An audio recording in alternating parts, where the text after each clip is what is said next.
L'esprit de l'homme est bloqué par la panique psychologique et l'ego dans la vie. Lorsqu'il panique, il prend des décisions contraires à son esprit et perd le contact avec lui-même. Pour que l'esprit puisse soutenir l'intelligence humaine, l'homme doit comprendre que les lois de l'esprit sont des lois d'énergie et non des processus psychologiques. Il doit cesser de paniquer, travailler avec les forces de l'invisible et ne pas être soumis à l'astralisation de son mental. L'homme n'a pas encore compris comment traiter avec le phénomène de l'esprit et vivre en fonction des lois de l'invisible.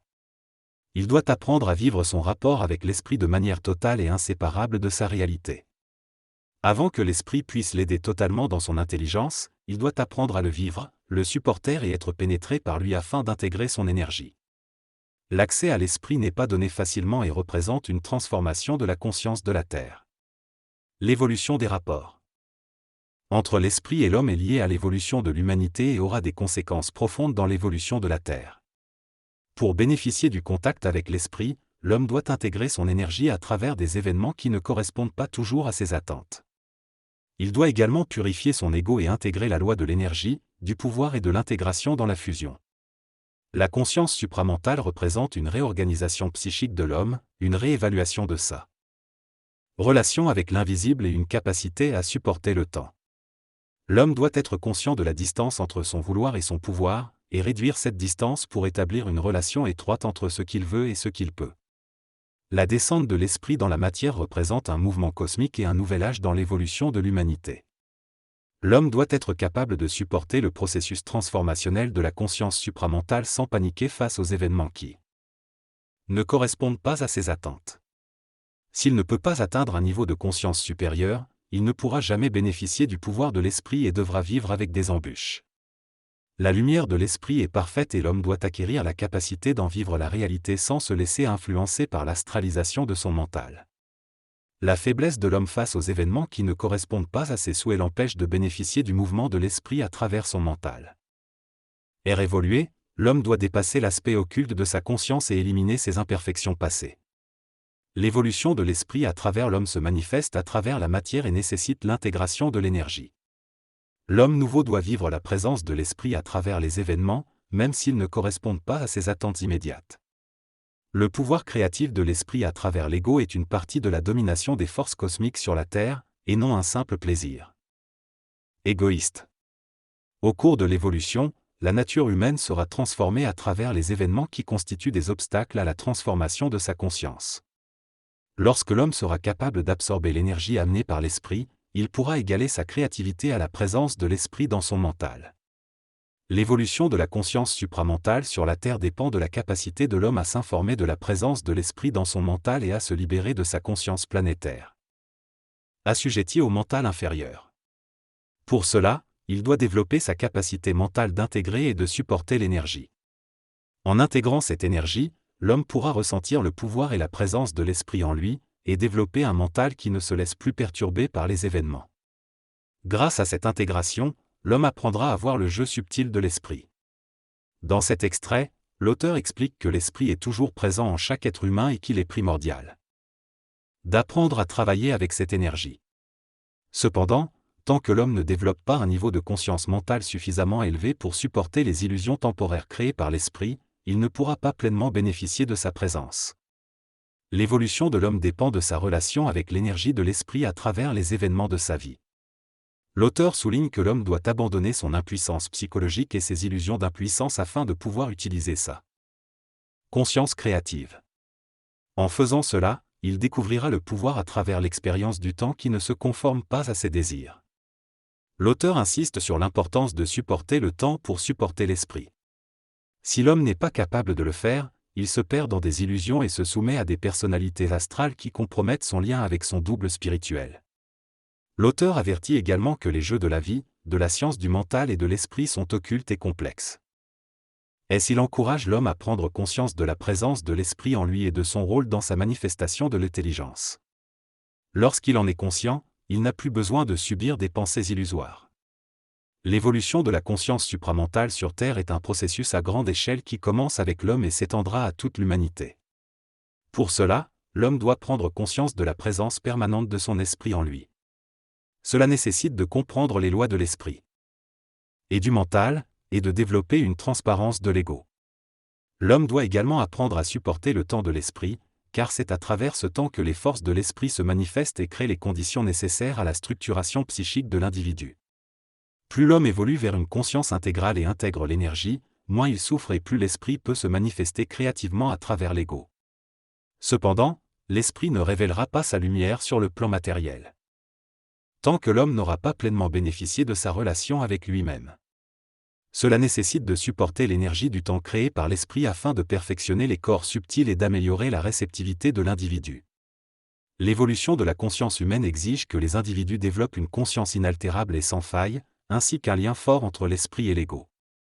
Tant que cet aspect ne sera pas développé, l'homme sera limité à une connaissance philosophique de l'invisible et ne pourra pas devenir un être de lumière et de maîtrise de l'énergie. L'intégration de l'énergie de l'esprit rendra l'esprit concret et manifestera son pouvoir sur la terre, permettant à l'homme d'être créatif et de transformer la conscience des individus et des nations. Travailler avec la conscience créative est essentiel pour bénéficier du mouvement de l'esprit à travers l'ego, mais cela demande de briser les lois de la survie qui sont influencées par les planètes et créent des illusions. Avant de parvenir à cette évolution, l'homme doit réaliser sa faiblesse actuelle et comprendre que son lien universel doit être une foi universelle, c'est-à-dire sa capacité à intégrer l'énergie et à supporter le mouvement de l'esprit à travers les événements et le temps. L'évolution de la conscience supramentale permettra à l'homme de bénéficier de son lien universel et de sentir en permanence en lui la lumière, la continuité et la permanence. Il découvrira que la conscience créative fait partie de l'évolution de l'esprit dans la matière et que son ego ne sera plus affecté par les événements. L'homme développera une grande patience et utilisera les événements et les contradictions pour créer le nœud cosmique de sa conscience. Il réalisera qu'il est un enfant de la lumière et que son lien universel est essentiel. Les énergies de l'homme sont bloquées en raison de sa vie basée sur des pensées et des valeurs historiques. Tant qu'il vivra selon ces principes, il ne pourra pas bénéficier de son énergie créative et sa vie sera douloureuse. L'évolution de la conscience supramentale permettra à l'homme de découvrir comment vivre au-delà de l'ego et des perceptions subjectives de la pensée. Il découvrira que la vie a sa propre dynamique universelle et que ses attitudes mentales primitives sont un obstacle à sa redécouverte de la vie. Mais l'homme nouveau redécouvrira la vie et ses valeurs véritables. L'homme nouveau est appelé à découvrir que le blocage de ses énergies à tous les niveaux de son être est dû à l'illusion de son esprit. Pour vivre une vie libre, il doit vivre ses pensées par rapport à leur lumière plutôt que de s'attacher aux mécanismes de réflexion. Il doit prendre conscience de l'existence d'un double au-delà de la pensée subjective, une pensée objective créative. Pour cela, il doit vivre sa vie sur le plan matériel en accord avec son haut niveau de conscience, d'intelligence et de science. Si l'homme ne se libère pas du conditionnement de la conscience sociale, il ne pourra pas bénéficier de la libre circulation de son énergie dans son expérience psychique. La liberté dans les énergies ne peut être obtenue par une manipulation mécanique ou une technique, mais par la liberté dans le mental. Si les énergies de l'homme sont bloquées sur le plan matériel, il devra aller à la source de ce blocage en regardant froidement ses pensées et en les décolorant. L'homme nouveau sera un être de lumière, en harmonie avec le mouvement créatif de sa conscience, débarrassé de la coloration subjective de ses pensées. Le blocage des énergies doit être réalisé dans les niveaux supérieurs de la conscience en conflit avec la conscience universelle. Tant que la conscience égoïque ne peut pas supporter le mouvement créatif de la conscience universelle, il y aura un blocage d'énergie. La vie nouvelle de l'homme ne lui demandera pas son opinion sur la qualité de son mouvement, elle éclatera en lui et il deviendra esprit dans la matière. Il comprendra que la vie est au-delà du bien et du mal, que ceux-ci ne sont que des réflexions de la conscience égoïque incapable de vivre l'absolu de la conscience cosmique. La spiritualisation de l'homme face à son énergie peut aussi devenir un autre niveau de blocage contre celle-ci. L'homme doit donc trouver l'équilibre entre la conscience créative objective et la libération de toute coloration subjective dans ses pensées pour débloquer ses énergies et vivre pleinement. L'être humain peut être bloqué dans son énergie, que ce soit au niveau matériel ou spirituel. Cela est dû à des raisons subjectives liées à l'ego, qui engendrent des blocages et des limitations. Cependant, lorsque l'évolution de sa conscience atteint un certain niveau d'intelligence, l'homme peut enfin bénéficier de son énergie, se libérer des blocages et réaliser sa véritable liberté. Pour cela, l'homme doit prendre conscience des raisons qui bloquent son énergie et effectuer un nettoyage de ses attitudes et perceptions internes. Qui n'a pas de puissance créative, représente l'obstacle à sa réalité profonde. Lorsque l'ego devient transparent, la lumière peut circuler librement et les blocages disparaissent. Le problème majeur de l'être humain en évolution est sa tendance à rationaliser son mental, à donner trop d'importance à ses pensées. L'homme doit apprendre à vivre par rapport à sa conscience plutôt que de se référer constamment à sa réflexion mentale. C'est cette capacité future qui lui permettra de surmonter les obstacles et les blocages d'énergie. L'être humain doit prendre conscience de ces blocages d'énergie et ne pas chercher uniquement des solutions extérieures pour les débloquer. Il doit observer objectivement sa conscience et identifier les réflexions et les manipulations mentales qui créent ces blocages. En transformant sa façon de vivre et de percevoir, il peut progressivement libérer son énergie. Les gens ont souvent recours à des personnes extérieures pour débloquer leur énergie, mais la véritable transformation se fait en développant la capacité de se libérer soi-même instantanément. Il est essentiel de se défaire des réflexions excessives et de l'ego pour accéder à une plus grande liberté et énergie. Le déblocage de l'énergie doit se faire à la source, c'est-à-dire dans l'esprit de l'homme. Tant qu'il ne se fera pas à cet endroit, l'énergie sera bloquée dans les plans inférieurs de la conscience. Pour débloquer cette énergie, il est important que l'homme vive en étroite relation avec sa conscience universelle et son intelligence. L'instruction de la conscience supramentale est une mesure importante pour y parvenir. Il faut l'appliquer de manière catégorique dans la vie quotidienne pour que les énergies se débloquent. Chaque homme sera la mesure de ses propres blocages d'énergie, certaines personnes en auront moins que d'autres. Lorsque l'homme se conscientisera davantage, il pourra bénéficier pleinement de cette instruction. Il réalisera que cette science ne peut pas être rationalisée ou spiritualisée par l'ego, mais doit être appliquée de manière créative et en harmonie avec sa capacité à le faire. L'homme nouveau ne pourra pas s'opposer indéfiniment à sa lumière, il devra la laisser éclater en lui selon les lois universelles. Les blocages d'énergie viennent notamment de la coloration ou de la spiritualisation excessive de la conscience, il faut éviter ces extrêmes. Finalement, lorsque l'homme sera transparent et en harmonie avec lui-même, les blocages d'énergie n'existeront plus. L'homme doit prendre conscience de sa propre lumière et éviter de la colorer de façon spirituelle, car cela crée une illusion. Il est important de ne pas se créer de personnages ou d'illusions subtiles, car cela peut entraîner des blocages d'énergie et rendre malade. La dialectique entre la conscience égoïque et la conscience pure peut créer une confusion et une liberté illusoire basée sur des principes que l'homme s'est donnés. L'évolution de la conscience supramentale nécessite la capacité de vouloir et de pouvoir sans blocage d'énergie. Les blocages d'énergie font partie de l'incapacité d'intégrer la lumière, mais avec l'évolution, ils peuvent disparaître et l'homme deviendra plus libre et transparent. La spiritualisation de l'homme est un obstacle à l'intégration de son énergie et doit disparaître pour permettre la réalisation de sa relation avec l'énergie. L'homme doit scientifiser sa conscience et prendre conscience objective du réel pour donner à la forme la place nécessaire dans l'évolution et élever la conscience. Pour débloquer ses énergies et accéder à une conscience supérieure, l'homme doit d'abord comprendre les blocages mentaux et émotionnels qui l'empêchent d'évoluer.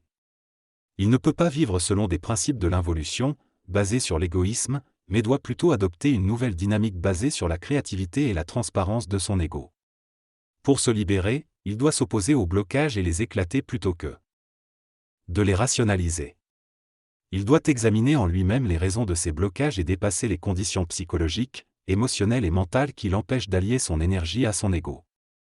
Si l'homme continue de rationaliser et de contempler ces blocages, il sera malheureux. En revanche, s'il les confronte et les fait éclater, il découvrira une énergie créatrice abondante. Pour cela, il doit laisser de côté son irréalité et sa subjectivité, peu importe leur origine passée, afin de bénéficier de son intelligence créative. Avant de contrôler sa destinée, l'homme doit résoudre le problème de l'émotion dans le mental, qui crée une polarité dans sa conscience et l'empêche de reconnaître sa réelle volonté et intelligence. Cela peut prendre du temps, car il lui faut déconstruire ce qui a été construit pendant des siècles ou une vie entière vécue de manière inconsciente. Pour débloquer ses énergies, il doit dépolariser son émotion et son mental et intégrer une volonté pure et une intelligence lucide. L'auteur insiste sur le fait que l'humanité doit prendre conscience de l'importance de s'épanouir dans la réalité matérielle plutôt que de se perdre dans le monde spirituel ou mental. Il souligne la nécessité pour l'énergie de l'individu de descendre dans la matière et d'être utilisée de manière créative pour une vie sans limitation, une vie où la pauvreté n'existe plus et où les échanges avec les autres permettent une plus grande créativité collective. Pour que l'énergie bloquée en soi soit libérée, il faut être capable de reconnaître les blocages et de les briser. Cependant, le premier blocage sera le plus difficile à briser, mais une fois qu'il est surmonté, il devient plus facile de s'attaquer aux autres blocages et d'intégrer pleinement sa conscience. Celui qui parvient à briser le premier blocage ressentira la possibilité de devenir maître de sa destinée, de manifester sa volonté et son intelligence, de récupérer les forces de sa conscience universelle. L'individu est donc invité à identifier le blocage qui se trouve en lui et à le briser rapidement, car tant qu'il tourne autour de ce blocage, il expérimente l'impuissance et le blocage de l'énergie. Il est crucial de voir et de briser ce blocage pour passer de l'inconscience à une conscience réelle et de faire l'expérience d'un mouvement créatif sans obstacle. En résumé, la libération des énergies bloquées passe par l'identification et la rupture des blocages, permettant ainsi à l'individu de jouir pleinement de sa vie et de se développer dans une créativité sans limite. Il s'agit d'une condition incontournable pour l'évolution de l'humanité vers une conscience intégrale et une liberté dans le nouveau rayonnement de l'homme sur la Terre.